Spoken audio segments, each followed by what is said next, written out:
We're going to cover a lot in this episode, so buckle up. A question that comes up often for you high income earners out there is, will you end up in a lower tax bracket in retirement? And the answer to that question is maybe, maybe not. You may end up in a lower tax bracket, but one thing is for certain, it won't be a low tax bracket. So we'll talk about that. Another question is, are you the bank of mom and dad? So are you continuing to support adult children? How, when, why, should, and is it sabotaging your retirement? We'll chop that up as well. And then we'll discuss the news, noise, and nonsense that's out there. Elon Musk is talking about AI will have an abundance of resources for all of us, so we won't have to save for retirement in 10 or 20 years. So we'll discuss that. And what about these poor versus middle class versus wealthy versus rich lists? Do they have anything to do with what you're doing? I don't like these lists, and I'll share with why. And also we'll round it out with the Culture Corner. Jill Scott, oh my goodness, she's finally dropping an album. And I also like Sade, listening to her a lot actually. And we'll discuss why these two artists have something to do with why the Financial Harmony podcast took a little break. Before we get into all that, let's turn to this week's episode of The Wealth Word, where we talk about everything mind, markets, and money and what it means to you. Last week's market was flat to negative. President Trump is in the headlines with continual tariff talk, and the market doesn't like uncertainty and prices, and also geopolitical risk with continual talk over taking over Greenland. Also, gold and silver continue their surge in the market. Uncertainty is all through the markets across the globe and domestically. So people are in their uncertainty. Unknown knowns are flying to known knowns. So this is what happens with uncertainty. Folks go to gold historically, even though it's a volatile commodity. In times like this, when you have uncertainty convergence like that of the 70s, then folks start going to what they know. So gold and silver are continuing their surges from 2025. All right. For next week, we have the first Fed meeting coming up, and Fed Chair Powell is expected to keep rates steady, and his comments are expected to maybe sway what goes on for quarter one, quarter two of 2026, and could have impact on long-term portfolios for this year and next year. We'll see. Also up for this week is inflation data, and also companies are reporting like Meta, Apple, Microsoft, and Tesla. So the S&P 500 is dominated by AI and big tech. So those reports could have some significant swings on the market. So stay tuned. All right. That's it for this week's Wealth Word. Always remember to protect and pivot your pocketbooks and portfolios, participate with core consistency and opportunistic conviction, and always aligned with purpose. That's it for this week's Wealth Word. All right. That's the express part of the show. We always kick the show off with a lot of high energy, but let's slow it down a little bit and chop it up. All right, the markets and the economy handle uncertainty a little different. The economy with uncertainty is about consumers. They handle sentiment a little different. They're protecting their pocketbooks and portfolios. They also are forward thinking. They're going to make decisions based on how they feel, and they're going to make certain moves. They have certain thoughts. That's what sentiment is all about.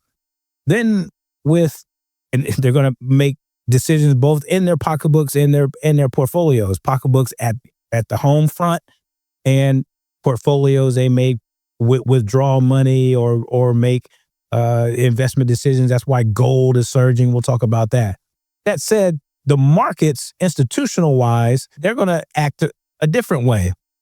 And this is confusing folks a little bit right now. The markets have been returning returns for the last couple of years, gangbusters, right? Last year, 18, 19, 20%. And then the year before that, and then this year, The markets continue to perform well, right? You have the S&P 500 dominated by growth stocks, particularly the tech. And so the markets have been doing well. But what folks ask is why are the markets doing so well? But then the economy seems to have all of this uncertainty in it. We have tariffs, we have geopolitical risk, we have layoffs in certain sectors being announced fairly frequently.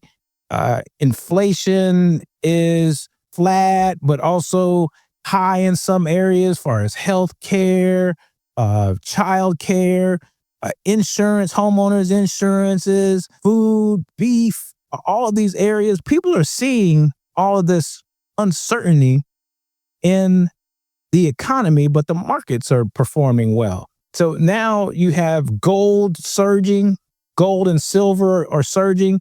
How come these two areas, the economy and the markets, are different? Why are they separated, but uncertainty is consistent?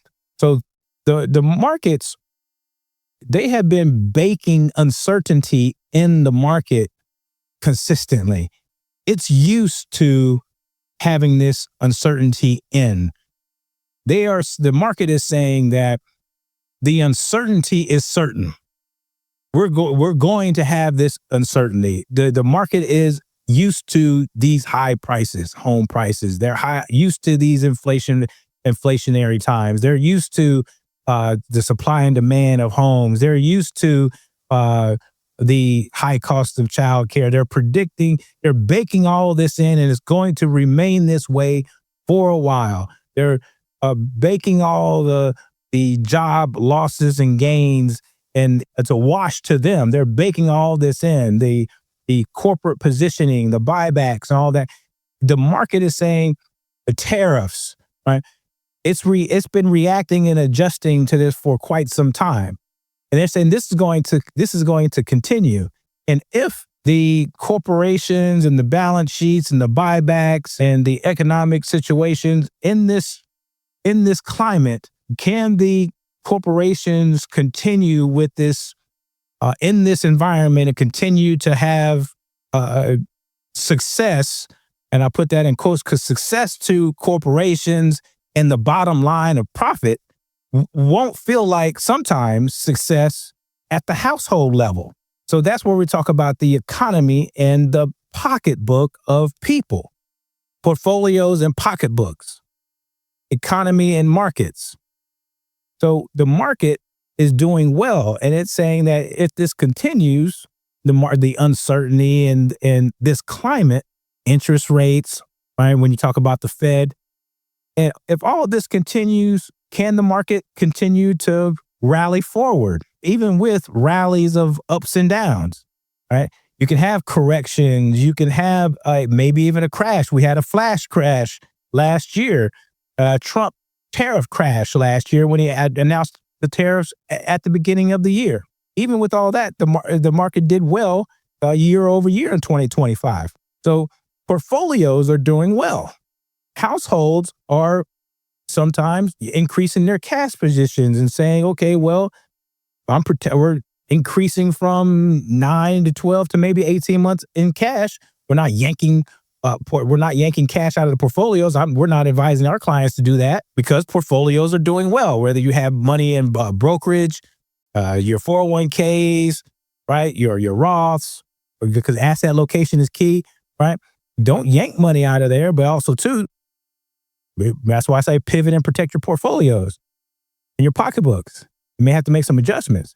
So markets are doing well and baking in uncertainty because corporations are adjusting themselves, taking into account the economy, and markets are doing well, even with the geopolitical risk and the like, and the interest rate risk and the like. Now, on the economic point of view, you have the geopolitical risk of, say, Greenland, Venezuela, the inflationary prices with all the areas, homes, insurances, childcare, all the sectors that affect at the household level. That means something. Okay. So in that regard, there's going to be sentiment, and people are not going to feel good, but must remain invested. And then also too, you have the K-type economy, where you have the high income earners are supporting the economy, and then they can handle swing shifts. You all are doing well, but also well enough to be doing good, but also well enough to be making adjustments also, travel adjustments and the like. Maybe you're still traveling, but maybe not as often. All right. Because it's starting to spill over into households a little bit, just to make some tweaks. And even for you all in the 50s right now, Gen Xers that are trying to accelerate funding in retirement and wanting to early retire and the like, then you're trying to find money in order to make that happen and put more into your portfolios, catch-ups and all that, then you're making adjustments in order to fund all those areas, right? So all of this matters when you're talking about uncertainty in the markets and uncertainty in the economy. Two different aspects, but they're working together. So when we're talking about the markets, when we just did the wealth word and uncertainty, and folks are trying to say, what do I do long-term, short-term? And that's why we go over the wealth word every week, try to keep people abreast of what's going on and why it matters when we say pause, don't panic, pivot and protect your pocketbooks and portfolios, participate with core consistency and opportunistic conviction, right? There may be some opportunities out there, and always align with purpose. That's what that means, to use all this data to further understand the markets and the economy and what they do and what they mean for you. Next week could be some opportunities for some conviction investing with Meta, Microsoft, Tesla, Apple, all reporting. Could be some opportunities to buy on some dips. Never know. So stay tuned. All right, let's move on to the signal, where we find out what the world is talking about, news, noise, and nonsense, and we get to comment on it. So what's out there? Elon Musk is in the news. When is he not? He was talking about how AI is going to be so plentiful by producing resources that in a decade or two, we're not going to have to save for retirement.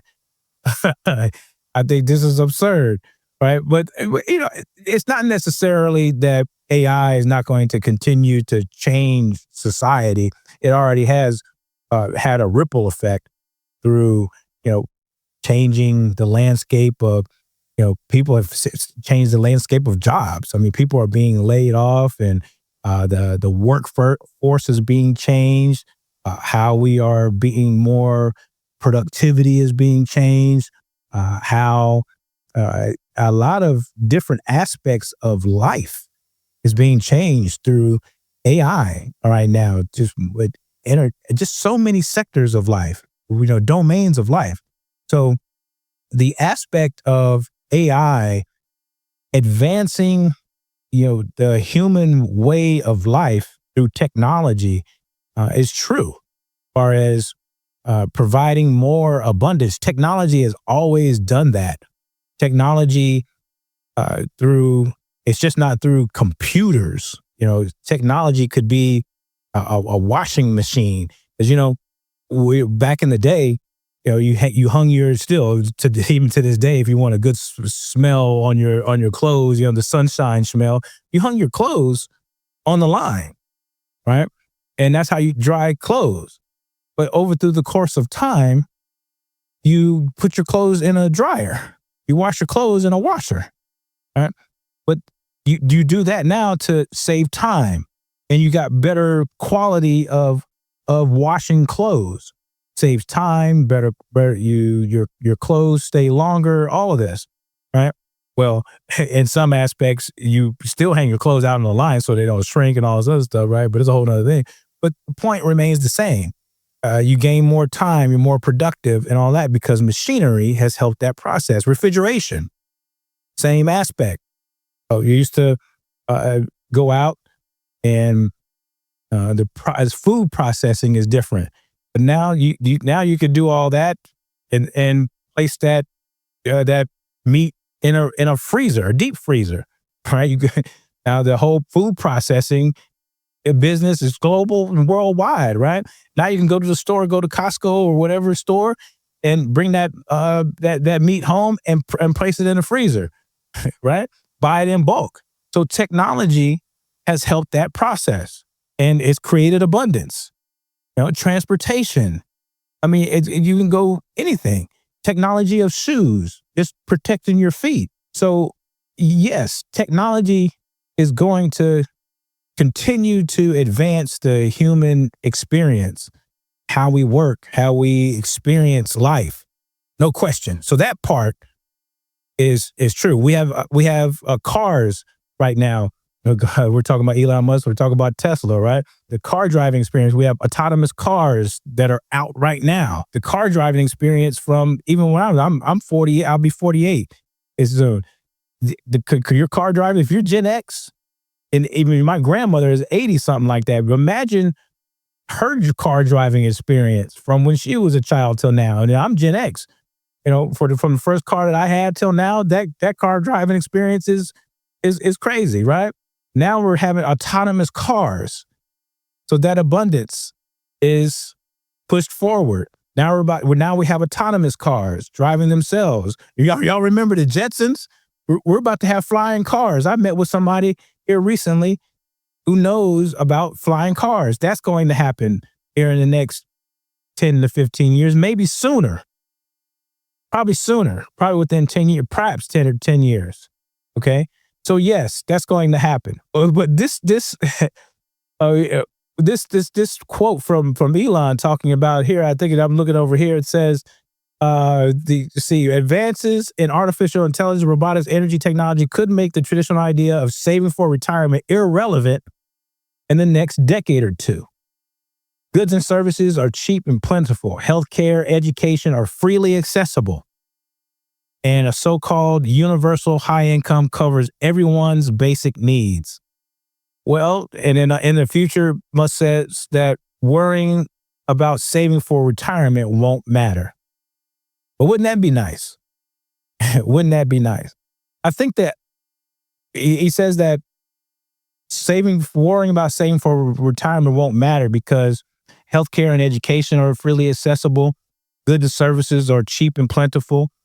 And most of the machines do most of the work because of AI. Well, and then it says in a decade or two. So first let's talk about the time frame, a decade or two. Well, a decade or two, if you're Gen X out there, you don't have this luxury. You don't have this luxury. You're in your 50s. Right now, I'm 48, so a lot of the clients that we serve, you're in your late 40s or in your 50s. You don't have the luxury to see if this is going to play out.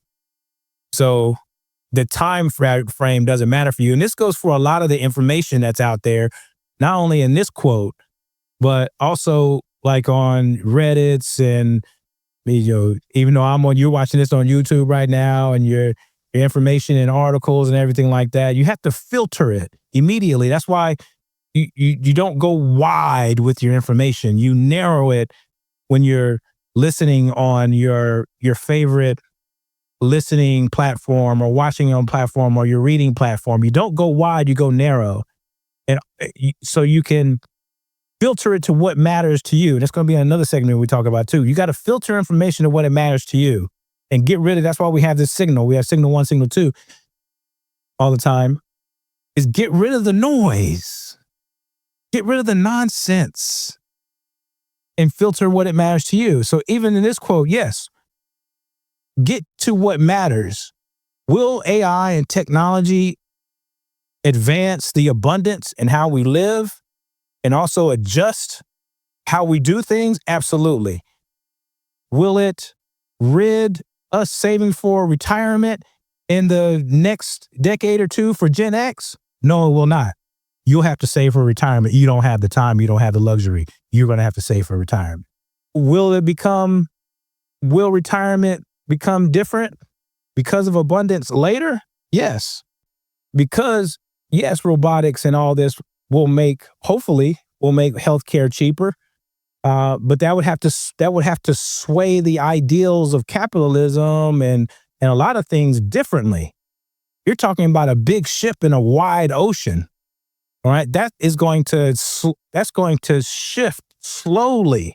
You're talking about how policy and social norms and business norms are going to shift over time. That's going to take a long time in order for all that to adjust. Even though AI is coming and shaking up things quickly, that's going to have to take a lot in order to shift all that, right? In order to take care. So I think people have adjusted to this, say, for a piece of relief. It would be nice to not have to save for retirement right now, because the weight of retirement, particularly for Gen X and you high income earners out there that are feeling the weight of feeling stuck, feeling behind, feeling sandwiched and having to catch up. And even for those that have an abundance of assets and income right now, still feeling to where what you're going to do with that, how you're going to live, where you're going to retire early, all of these aspects of it, right? Retirement is heavy on the mind, and not having to think about that or fund it or how you're going to distribute it and all that would be nice. But you have to do it because in the next decade or two, you don't have that time nor that luxury. So this comment is not about you won't have to save for retirement right now. It's about thinking about the broader scope of what AI can do for us later in the scope of retirement, perhaps for the next generation. Right? It's separating with additional context and giving a little bit more time for it to breathe rather than getting the clickbait aspect of it. All right. So it's a thoughtful experiment. It's a nice transition plan for the next generation. Hopefully they'll be able to reap the benefits of having cheaper healthcare, perhaps saving differently for retirement. But until that starts to show fruition, and even them, they need to continue to save for retirement because they have a luxury of what Gen X doesn't have, right? They have time on their side. So they need to continue as though the facts are right now. Use their time wisely and pass on with your children. We'll talk about adult children here in a minute, but continue adult children right now, and also the younger generations that could continue to save and invest, build income, assets to wealth, right? Which especially for you Gen Xers out there, but he says that you may not have to save for retirement for in 10 to 20 years. You don't have that time. That's not you. And then on top of that, there's all the reports that Gen Xers, even if you're high income right now, as I mentioned, and the people that I work with, the questions come all the time. Is 1.5 enough to retire? Is 2 million enough to retire? Is 3 million enough to retire? Everybody's even in this 1.5 to 5 million. Now, when you start getting to 4 to 5 to 6, you start feeling okay. You have enough bandwidth. When you're a decile millionaire with 10 million, you got a lot of bandwidth, right? 7 to 10 million, okay, cool. 10 million and above, you're all right. You 10 to 20, 10, 15 million, you're doing well. But people are asking these questions anywhere between 1.5, 3, 5 million. All right. Then if you're in this wheelhouse, then you're surely trying to make your retirement accomplish many aspects of being a sandwich generation and fund a retirement. And you can't entertain not saving for retirement and living and distributing your income, your retirement income in an efficient manner. All right. Signal number 2, more news, noise, and nonsense. Look, these lists of poor people, middle-class people, rich people, I can't stand these lists. And I'm looking at these lists right off to the side here. What poor people do, what middle-class people do, what wealth people do. These lists don't matter. They don't have nothing to do with you. They're also judgy. They're assumptive. there there are a whole bunch of things which I can't stand, right? And a lot of gurus come out with them. A lot of media outlets use them. They're clickbaity, they're trashy, they're assumptive, they're judgmental. They're not for you. All right. There are a lot of content without context, and they simply don't do anything. All right. We don't know anything about these folks, right?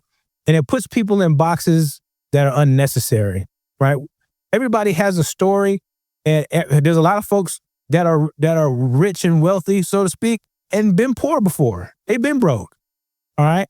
And then there's a lot of folks that have money, but still have some of the psychological effects of still being a poor mentality, right?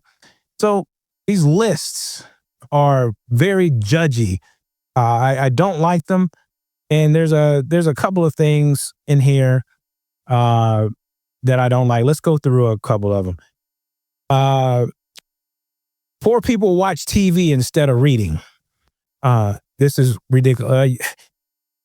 So I see a lot of. I'm watching Landman right now. Landman is a great show. Billy Bob Thornton. All right, fantastic show, by the way. Check it out. It's every now and again there's some great TV that really hits home. And if you're a Gen Xer right out there, this show is going to hit well with you fantastically, as far as pulling on emotional strings and where you are in life. Okay, Landman is fantastic. There's a couple more shows that I like. As a matter of fact, I think his name is Taylor Sheridan. Yellowstone is a great show. There's another show that I like. Anyway, but look, I'm talking to you right now. I'm reeling off a couple of TV shows that are nice. Across, there's another one, right? I have a flourishing business, global speaker, media, all of this, right? I find time to watch a little television. All right. I'm not broke. And neither are you all, the people that we serve that you're watching this, right? You have assets, you have a portfolio. What is this? Poor people watch TV instead of reading. Okay. I read a lot. You probably read my book. I read a lot too. All right. But there is time to watch a show or two every now and again. All right. That doesn't mean, what are we doing? All right. Very assumptive. Poor people care about appearances. Yeah, so do rich people, right? So do rich people. The only person that I see out here that is wealthy, that is looking broke all the time the only person I see out here that is on TV and a lot, that's really wealthy, that's in the entertainment section and all this other stuff that people see all the time, that looks bummy all the time, is Adam Sandler. And that's an image, right? So look, rich people care about appearances too. All right. We'll talk about that another time, but quiet luxury and quiet this and quiet that, quiet this. Look, folks with money are not buying cheap shit. Okay. They are wearing and buying quality goods, and they're not walking around with itchy clothes and stuff of this nature. Okay. Their hair is done, their nails is done, right? Their skin has got a good product in it, right? They're walking around with quality t-shirts. They say, I'm wearing a t-shirt. That t-shirt costs $150. Okay, just because it doesn't have a loud label on it or something like that, they care about how they look because they have self-esteem. So they care about themselves. All right, they have self-worth and self-value. So yes, they care about how they look internally. All right, the poor people care about appearances is implying that they are trying to show people externally that they matter because they lack social self-esteem and all this. I know a lot of folks that with money that lack social esteem as well. So these lists and everything, again, noise lacks context. It's supposed to jolt you, all right, and also pit each other against each other in boxes, all right. So again, lacks context. Okay. Middle class, save in 401ks, but don't invest creatively. Uh, the middle class, that may be your only vehicle in order to, at the time, to save in a 401k. All right. 401ks is something good to invest in at the time. If you don't have $80,000-$90,000 to invest, that may be the best investment vehicle at the time for you, right? At that point in time, right? And a lot of people don't know about the market vastly, or even if they do know about it, it's about capacity. It doesn't, what are we doing? It again, assumptive, judgy, this, that, and the other. Follows rules that keep them average. We don't know that. Rich people invest first, spend later. I know a lot of folks that do this. They invest. I know a person that one of my friends' mom had a job for years and wasn't rich and did this, and that she was middle class. I mean, so look, people think in decades. Rich people think in decades. My parents they were middle class for years, and thought in decades. When they were 20 and 18, all right, moved our family into a middle class neighborhood, so me and my sister get access to schools. So look, again, there's so much. I may post some of these on some of my social media. So follow me on social medias. All right. So again, all right. So we can move on to other segments. Rich people, wealthy people, poor people. All right. These are tasteless. They're judgmental. They're assumptive. They're incomplete. They're tasteless. They have nothing to do with you. Focus on what you need to be doing, what you want to do, what you aspire to do, right?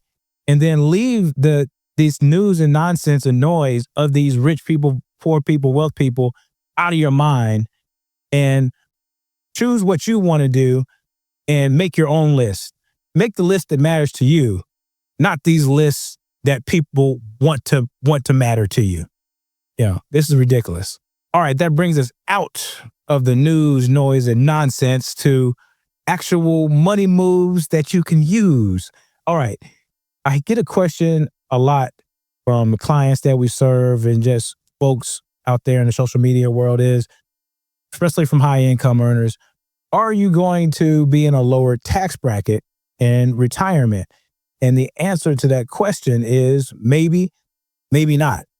But one thing's for certain, you will not be in a low tax bracket if you are a high income earner. That's for certain.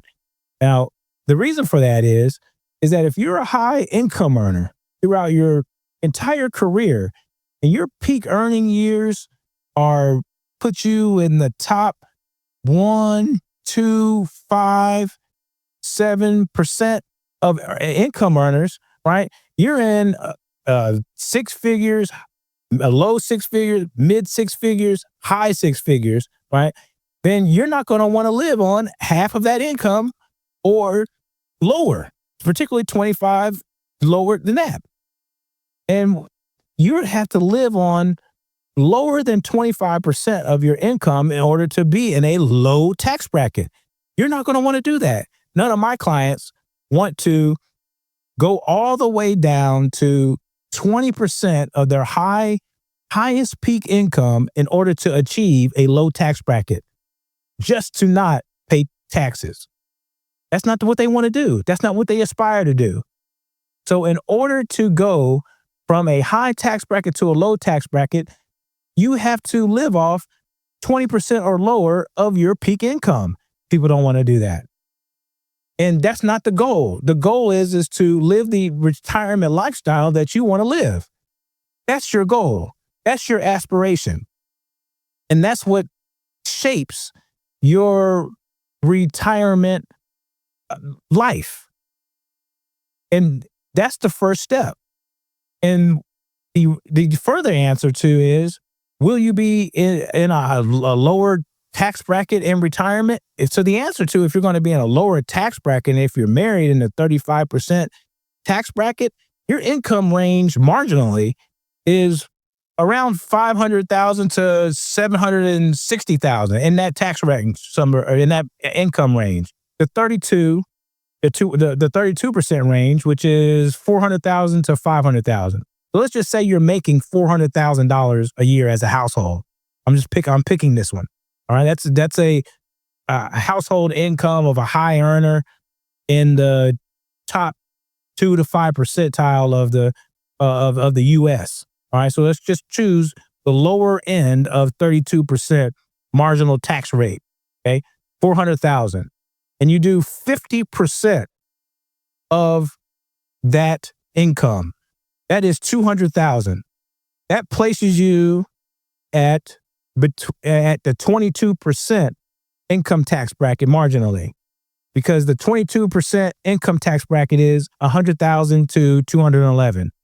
Okay, so that's 50% of your income. Anything above that 50% places you into the 24% tax bracket, which is 211 to 400,000. So at 50% is 200,000. You're going to be in that 22% tax bracket marginally. All right. And then anything above that, which is that 60% area, is 24%, either one of these tax brackets. And that's at 400,000. For those that are above that are in that 35%, 500,000 to 770,000, somewhere around that 35%, half of 500 is 250. All right. Again, you're in the 24. Half of 770 is going to put you in the 32. So you're either 32 or 24. So it's that 22 to 24 range in here. And the answer to it is, are you going to be in a lower tax bracket? Yes. Well, highly probable, because you're not going to need or perhaps want all of their peak income, because life phases matter. You're doing a lot when you're active in your peak life vitality years, your 40s and 50s. Everything is maxed to the hilt. You're living life at your peak performance, peak career, peak family, peak ability, peak go, everything, peak expenses. Everything is peak. Peak taxes, peak everything, right? So you could take a little bit of a haircut during retirement, say 10 to 15%. More than likely, everything is paid off. You're not going to be paying payroll taxes and the like. So you could take a little bit of haircut off. That said, you're still going to be in that when you retire, particularly early retirement. For those that have high incomes, you do have that flexibility, say 58 to 65, that 7-year period, somewhere around there, right? Even 55 to 65, a 10-year period, because you have enough to fund the Medicare area, right? 55 to 65, 58 to 65, 60 to 65 in that area. We serve a lot of folks in this area, right? Depending on where you are, 62 to 65, anywhere in those gaps, right? Then you're going to be in your go years, go, slow go, no go. You're not going to want to, in our experience, people are not going to want to go from their peak income of 400,000 and then go to 100,000, because that 12% tax bracket of 24,000 to 100,000, that is 20% of your income. 100,000 divided by 400,000 is 25%. So the question is, do you want to live off 25% of your income? Most people don't. High income earners, they don't want to adjust their lifestyle that much to get to simply not pay low taxes consistently over 30 years of their retirement. All right. First of all, retirement is not consistent. It's lumpy. And the things that affect income over that time, life events, is lumpy as well. And the real fact of the matter is you're going to be bounce around in multiple tax brackets in that 22, 24 area, and perhaps maybe end up in the 12 toward the latter end, perhaps, because you're going to have life events that may jump you around there. Another thing is you're going to take advantage of years to where you'll have life events that may, in different income distributions and income types, depending on your asset locations, that'll help you adjust where you can take certain income distributions from account types in order to tax plan over time so you can have tax smoothing. You're not going to pay no tax, but you can smooth your tax rate over time so you can pay tax efficiently and still live the life that you want to live. This is what's key. But first off, realize that you're not going to be in the lowest tax bracket if you're a high income earner. Not going to do it. You can smooth and mitigate tax over time and tax plan across your retirement life in order to help you adjust your, for example, IRMA, which is a high income penalty for Medicare expense. You can help you adjust in between 24 and 22 tax brackets. You can adjust to where you are now funding your HSA accounts in your 50s so you can start taking distributions in your HSA accounts in your 60s, because distributions from your HSA to take care of medical expenses in your retirement don't qualify as income. Those are the type of strategies that help you mitigate taxes in retirement so you can navigate different tax brackets in retirement. And the reason why you'll navigate a couple of tax brackets across your retirement, because retirement income is lumpy and so is life phases are lumpy. RMDs, Social Security, capital gains, Roth conversions, business exits, inheritances, inherited IRAs, those come up. Widowhood, all these different aspects across life phases, right, are different. They happen at different times. You have to tax plan for them, IRMA, all these aspects ahead of time in order to navigate these life events and tax consequences and events. So it's smoothing over time, getting ahead and timing them. So tax timing, account, retirement account location, retirement income planning, tax planning, and smoothing this out over time, but not being tax afraid. Being tax efficient, yes. Being a tax afraid, no. Avoiding taxes for the sake of avoiding taxes, no. That's going to ruin your well-being and not increase your well-being for retirement. So having a better mindset right out of the gate for retirement tax bracket well-being will help you better plan for retirement, better accept what your retirement tax relationship is going to be, and better just enjoy your retirement income, retirement lifestyle is going to be, rather than just fight tax all the time.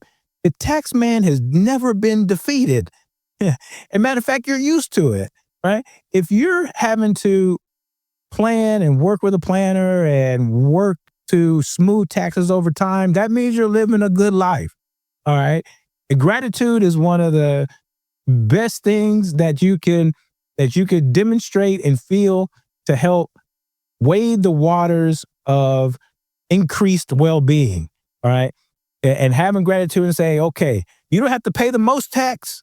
You can mitigate tax and plan, but you don't have to be scared of or just have this negative attitude toward tax so much that you're trying to race to the low tax bracket, or even think that you will or be influenced that you're going to have a low tax bracket in retirement. Not going to happen, especially if you're a high income earner. Okay. You will navigate a lower tax bracket. And matter of fact, here's the thing. If you're a high income tax person right now, you're not necessarily going to a lower tax bracket.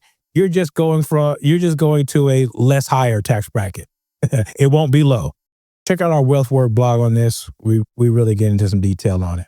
That is the money strategy part of the show, which is useful. You can take that and use it. Now, here is the meaning part of the show, which is my favorite and is also useful. I posted a comment on my threads, and I'm reading it right now, and it's something that comes up a lot with the Gen X community, and it's about supporting adult children. So funding adult children is a common phrase for this. It's the bank of mom and dad. It's very Googleable. And so I posted a question. I'm looking at it right now. It says, Gen X parents, honest question. At what point does supporting adult children start to quietly compete with your retirement? And I got a lot of answers here on the thread. So follow me at Dr. Preston Cherry if you haven't already. But first of all, what jumped out to people is the word quietly. And people said quietly compete with retirement. It's loudly competing with retirement, and not necessarily competing, with conflict. Sometimes it's competing harmoniously because it's intentional, and this is the key. For those that are intentional with this, and it's not sabotaging retirement, this is the key. When supporting, and there's no judgment here. This is why it's an open dialogue. What's important about having the discussion about the bank of mom and dad is the discussion, number one. And then number two, the audit. Having an audit is not abandonment.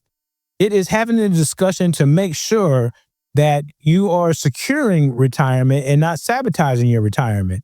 And also promoting a healthy well-being, not only for yourself, but for your adult child, so they can have some resilience of themselves. And if you are a person that wants to pass along an inheritance to your child, perhaps, maybe you can transfer that into an in-life transfer so it could be used for now rather than later.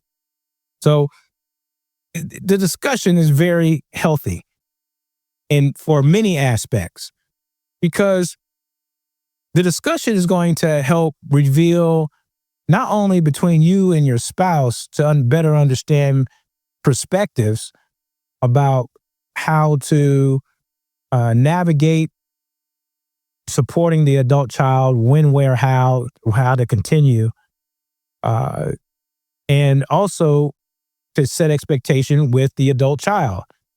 Because there's a lot of factors. Number one, what is first of all, understanding how you want to go about to continue supporting your adult child and why. How do you want to do that? And what's your financial capacity? Because even if you want to do that and you have understanding of why, then the capacity is going to matter as well.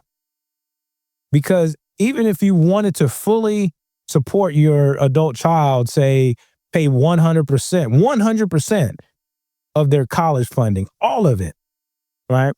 Do you have the capacity to do that within the time frame that you have? Because when you check the YouTubes and the articles on Kiplinger and all this, and you just simply Google or even chat or something like that, you say, is 1.5 enough to retire? Is 3 million enough to retire? All this other stuff, right?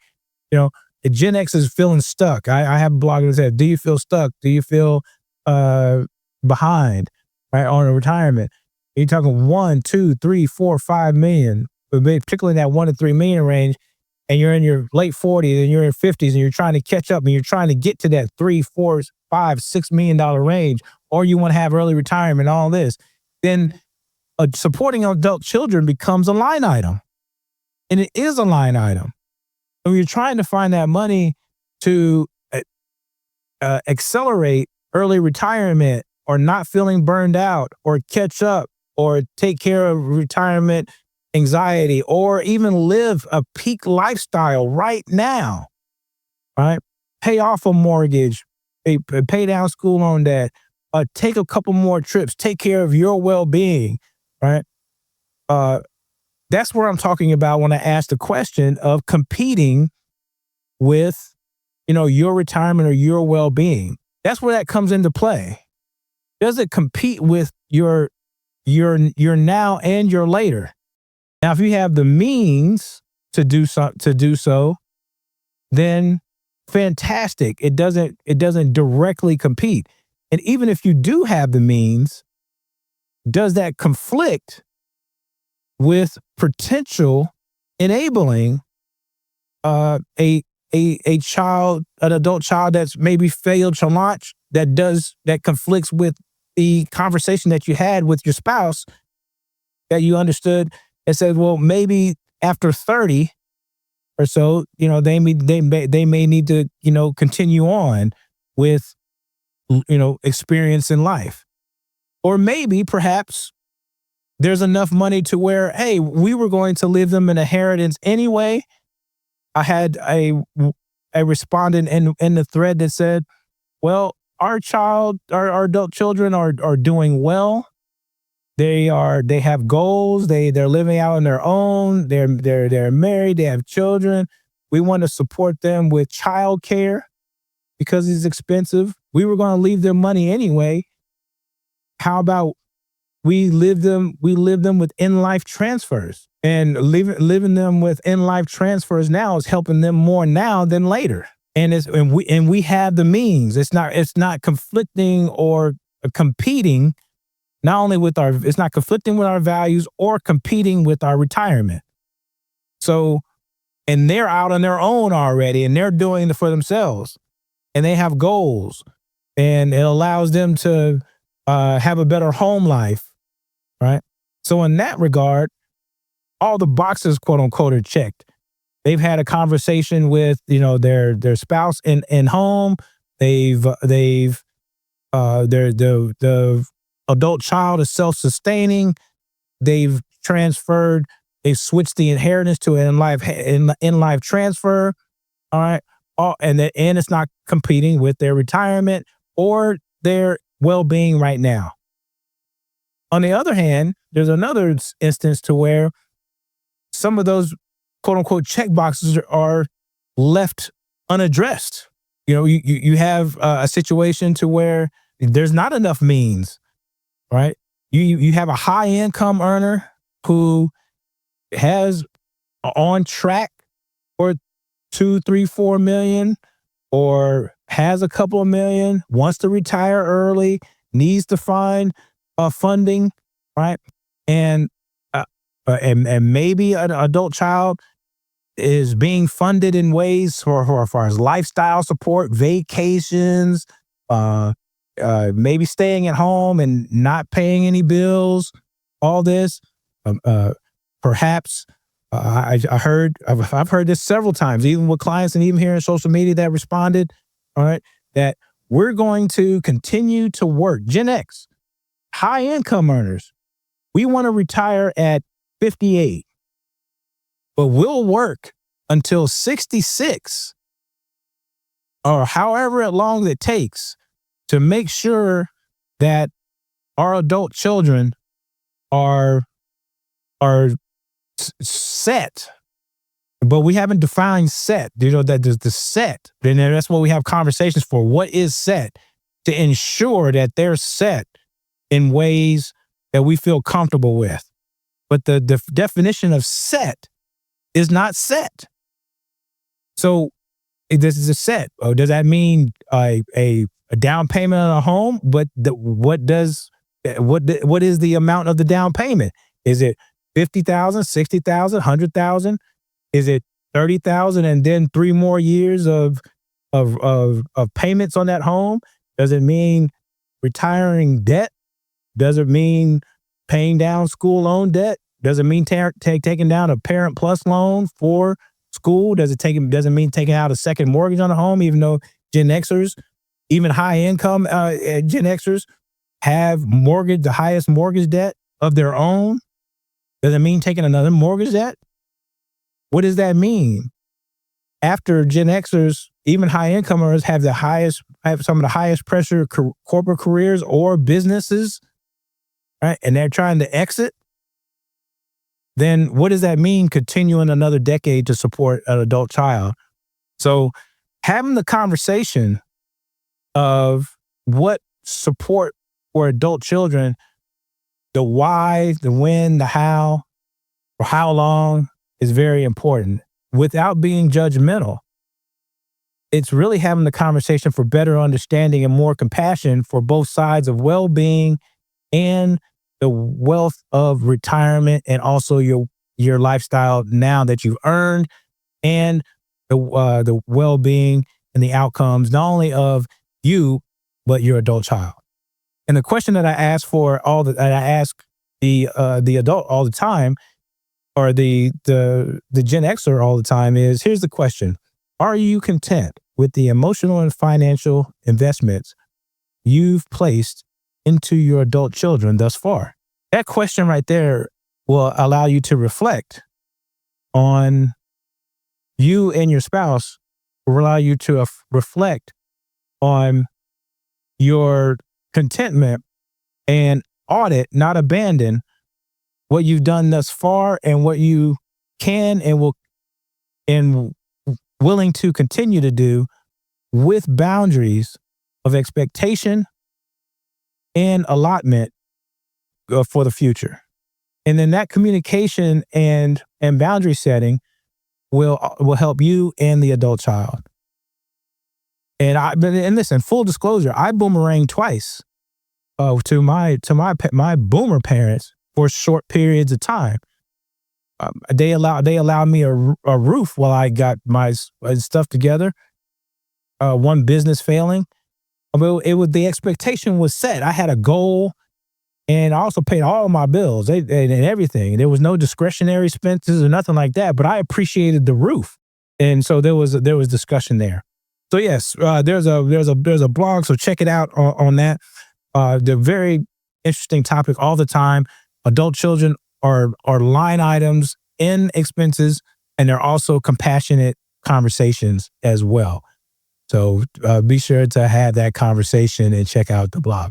All right, let's round it out and close it out with the Culture Corner, one of my favorite parts of the show. I've been getting a lot of questions about why the Financial Harmony podcast took a 6-month hiatus.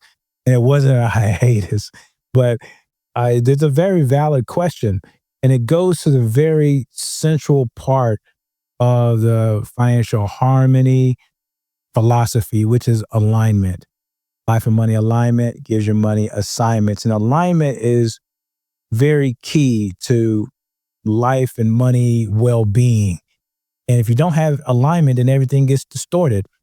And also, life is not linear. Life is going to take you to certain ways and directions. And also, too, looking at somebody's story from the outside, this is why it's very important for folks to, not look at other people's story from the outside, and for all of us to look from stories from the inside, right? And be more compassionate about our own journeys, right? Now, since I live a public life a little bit, it is absolutely valid to answer this question, but I want to share my story with you. And I share a lot of it on Substack and publicly. So hopefully my story can resonate with you. And then you could take some of that and apply it to your own lives and thrive, right? And so throughout the last 6 months, I've been aligning with family. We moved globally. I resigned from my academic career to fully focus on concurrent wealth management, my wealth management firm, being a global speaker, focusing on my book, Wealth and the Key of Life, and really spending time with my 20-month-old son, our 20-month-old son, my wife, moving and all of that. and also taking the time to align not only the firm of Concurrent Wealth Management and our clients, and really focusing the platform for you all, and getting the quality of the podcast, the quality of the firm, the alignment for the global future of everything, making sure everything is where it should be. So the clarity of serving for the long-term future is in alignment. I took the time to not only for family and getting them where we want to be, right, but also aligning everything to serve for the foreseeable future. This is why there was a little time off in between there, and I got some inspiration from a little bit of culture. This is why there's a culture corner from Sade.